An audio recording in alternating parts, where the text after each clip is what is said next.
Fiat Titano Ranch model, year 2026. I'll tell you, it's the car that improved the most from one model year to the next that I've ever experienced. It even deserved a different look, right? Aesthetically, nothing will give away that you're looking at a 2026 Titano, which proves what I've always said when I tested the Titano before, right? That it came out of the oven before it was ready. I don't know if maybe it was because of the arrival of the Dakota, the Ram Dakota, which started being manufactured there in Cordoba.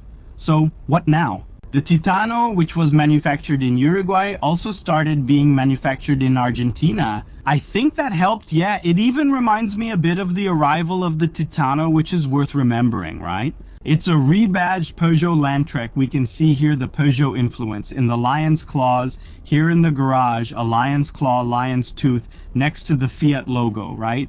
And especially if you've already seen the inside of a 3008, for example, you'll recognize this design of the buttons here, the gear lever, even the steering wheel, right? The steering wheel is pure Peugeot. But the fact that the Titano arrived before its time and out of the oven, or rather was taken out of the oven before it was ready, reminds me a bit. The Royal Enfield case in Brazil, which I often mention, shows they should have waited before launching there. Already with the 650 of modern design and not with those classic 535 bikes, all those 500s from old projects from the 60s, right? Before the new era of Royal. Which gave the brand an undeserved image in Brazil of bikes that vibrated a lot, very outdated, right? If they had waited a year or two to launch, they would have already come out with a strong, solid product. Like the 650s, I even had an Interceptor 650, for example, but in the car world, right, the Titano arrived before its time, wow, with the wrong engine, but wow, my God, people go crazy with this rough engine here. But the Titano came with the 2.0, right? The 2.0 from the Compass, from the Renegade, from the diesel, from the Toro diesel. At the time, right? So it really suffered in terms of performance, but at least it's clean on the outside, right? The off-road part was well done. There, it's missing a little engine wash, but it came with that 170 horsepower engine, 40 kg of torque. Now it has the same 2.0, which also migrated to the Commander, to the Toro itself, to the Honda Coda itself, right? Yeah, which has 200 horsepower and 48 kg of torque. If I'm not mistaken, the performance numbers improved a lot, right? Remembering that all Titano models, wow, have all-wheel drive here, right? And the entry-level version has a 6-speed manual transmission. Now the transmission is 8-speed. This engine and transmission paired really well. Ranch version, which you're seeing here, right? Leather seats, multimedia system, small multimedia screen, leather gear shift knob. But it's not a car that stands out when it comes to interior finishing. No, right? The Toro Ranch itself, for example, gives a greater sense of luxury. You can see the stitching here, it's brown from the Ranch version. I imagine Fiat can't give the Titano such a big upgrade either, because then it would really start stepping on the heels of the Quota. But the car is very well equipped. You can see here there's an air vent in the back seat, the rear seat space is also reasonable, and the load capacity is 1 ton. As usual, disc brakes on all 4 wheels. That's a differentiator in this segment, right? But the biggest selling point of the Titano is still, man, the price, 217 grand. Here in Sao Paulo, I just did a campaign for Fiat's Instagram showing this. Yeah, with your used car as a trade-in, right? 217 grand, it's the only one that matches the Titano Ranch in terms of cost benefit. The benefit improved significantly with this engine, not just because of the engine, but also the suspension. Even some issues with the mounts, the chassis, that typical pickup truck feel, that vibration it used to have, a lot of it coming from the cab and chassis was really resolved. That suspension that used to bounce a lot was also very well recalibrated. I think all of this is part of the move to the factory in Argentina. But I think GWM Power is the only one, or Power as they like to call it. GWM is the only one that can compete with Titano when it comes to cost benefit. Equipment, right? Which also invites us to an interesting reflection, right? The Brazilian automotive internet has its difficulties. Poor thing, it has difficulties. Yeah, now that we're experiencing a Chinese invasion, a narrative has taken hold that it seems like the Chinese brands are leaving the traditional ones behind. Honestly, Right, that Volkswagen, Fiat, and Chevrolet were all thieves, and then the Chinese came with cheaper prices, and now they're having to adapt. No, guys, the Chinese came with cheaper prices because they have massive scale, cheap labor, and government subsidies.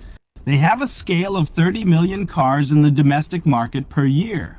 So, what is the way that traditional companies are often finding to compete with the Chinese? It's becoming Chinese, right? The Titano here is nothing more than a Chinese project from Zhangjiang. Stellantis itself, the company of which Fiat is the biggest brand here in Brazil, launched Leap Motor, right? They launched a Chinese brand. The way to compete with a 200 grand Chinese hybrid SUV is to make a 200 grand Chinese hybrid SUV. If you manufacture this here in Brazil, you won't have any margin, you won't be competitive. Volkswagen is bringing the Amarok, which is of Chinese origin, also in partnership with Psyche. Chevrolet, just to mention these three I talked about, is bringing Captiva and Spark EV to have affordable electric cars. You know, that's the way, the only way to compete with the Chinese is to have Chinese labor laws, scale, and subsidies. Otherwise, there's no way, right? Let's press the start button here. It does a good job, right, of disguising itself as a Fiat. These two analog gauges here are pure Peugeot, and the multimedia system here, you can tell it went through Stellantis' internal design department. In Brazil, it's a little more refined in terms of graphic design and interfaces than the Chinese ones usually are. The parking brake is electronic, that's also new, and the door handles here are pure Peugeot too. You can see that the plastics are hard, right? The Zhangjiang project is meant to be a cheap project, and that's why it comes cheap, right? But again, I think especially for the guy coming from a Toro, and I think one of the reasons Stellantis chose to turn the Peugeot Landtrack into one. Fiat in Brazil was exactly to have an option for the guy who wants to upgrade from the Toro, right? You're not going to have someone trading in a pickup at a Peugeot dealership now, okay? What's the circulating fleet there? About 400,000 Toros in Brazil, just estimating here. So if the guy liked the experience of having a pickup and wants a bigger one, he'll naturally have an option inside the Fiat showroom, right? And the Titan sales numbers, even if they're not absolutely spectacular, are still interesting. It established itself last year with the arrival of this model year 26, and now in the first months of 2026, it remains solidly the fifth player in the mid-size pickup market in Brazil. Right, it can't really compete with the big ones, let's put it that way. We have three major historical players, which are Hilux, Ranger, and S10. Usually, fourth place goes to Mitsubishi with the Triton L200, and the Titan has established itself in fifth. We're talking about selling around 500 cars a month, about 6,000 or 7,000 units a year. It's nothing spectacular, but it's clearly ahead of the Amarok, the Power P30, the Frontier, the BYD Shark, and so on. So, for Fiat, which had no history at all in this mid-size pickup segment, I think it's a solid fifth place. Now, like I said, the car has changed a lot. It even deserved to have changed more in terms of looks. And most of these changes, right, where these changes are really worth it, so to speak, is when you're driving it. So make yourselves comfortable, right? After all, we don't have a big roof thanks to a lot of dieting and training, which is rare in a mid-size pickup. And let's show how much it's improved, man. How much better the Titan is to drive now. Let's go. So then, how's it going, man? How's it going, Italian deputy? Yeah, oops, look, that little distraction of mine made me go off track. This speed bump is already a great example for you of how the Titan has improved, right? Yeah, when the Titan first arrived in Brazil, driving it felt like you were going back in time in the world of mid-size pickups, right? It was really stiff and had that vibration, you know, that shimmy they call in English, that vibration of mismatched frequencies between the chassis and the cabin. Now, there's a little more space, not much, right? But look, drive modes, sport mode, look, power. Look at how it goes. It's cool now. The Titan, which used to be a really sluggish car, right, doing 0 to 100 in over 12 seconds now, it's doing it in 9.9.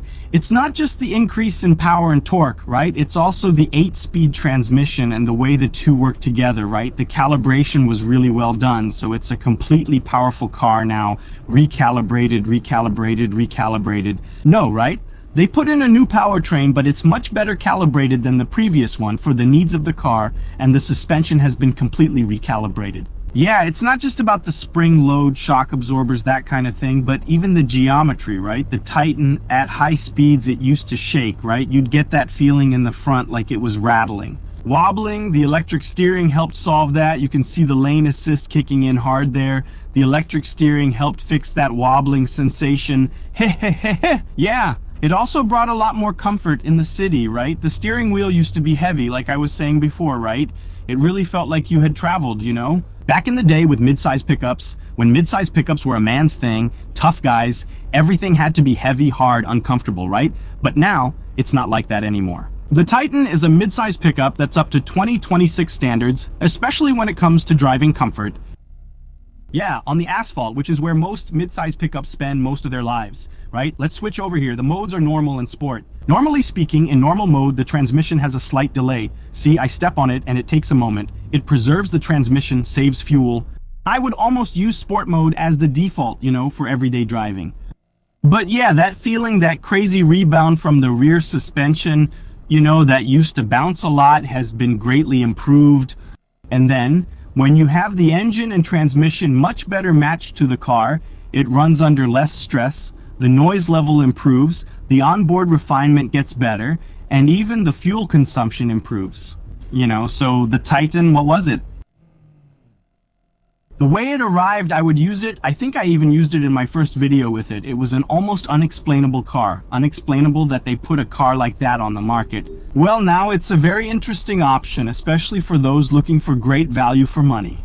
And that's what Fiat has always done very well, right? That's why Fiat has been the market leader in Brazil for many years. For most of the recent years, I think. In the last 20 years, there was a moment when Chevrolet actually managed to surpass them.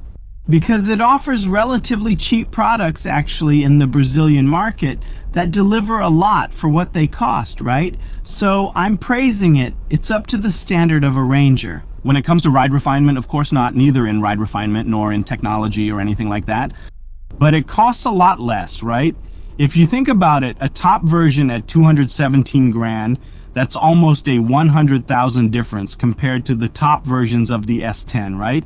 So many times, this kind of user, the average pickup owner, fleet owner, or farmer who's paying for the product in sacks of soybeans, right? That's really the spreadsheet guy for whom the price difference and operational cost matter a lot. So now, the Titan, which arrived again as an inexplicable product, is now a very competitive product that offers a very attractive cost benefit. So yeah, let's say this solid 5th place for the Titan is well deserved. And I think that as the car's image improves, thanks to these changes for model year 26, right, with the car getting better. So as it becomes better known in the pickup market, I think the trend is that it will even take off more in sales. And coming from Argentina, there are no restrictions, right? It's really cool. You can see that Fiat listened to the feedback from the press and the consumers, and they acted quickly and really improved the car a lot in a very short period of time. Its look is that somewhat generic look of a mid-size pickup, right? But the fact is, if you're coming from a Toro, you're going to feel like you're in a bigger pickup here. Tougher, more robust, more capable, and it really is. It not only has 4-wheel drive, but also low range with electronic engagement. So here it also offers a lot of convenience for the guy who needs a workhorse for real life, both on and off road. Again, that's the bottom line. I've rarely seen a product improve so much from one year to the next, like the Titano did for this model year 26. So, have you started considering the Titano among the mid-size pickups on the market? Let us know in the comments, leave a like on this video, subscribe to the channel, that always helps us a lot. And as always, thank you so much, take care, big hug. Oh, track positioning, the HB20 just woke up a bit. It was coming over to my side here. Thanks a lot, take care, big hug, power. Oh, hi, got a scare just now in reverse. Thanks a lot.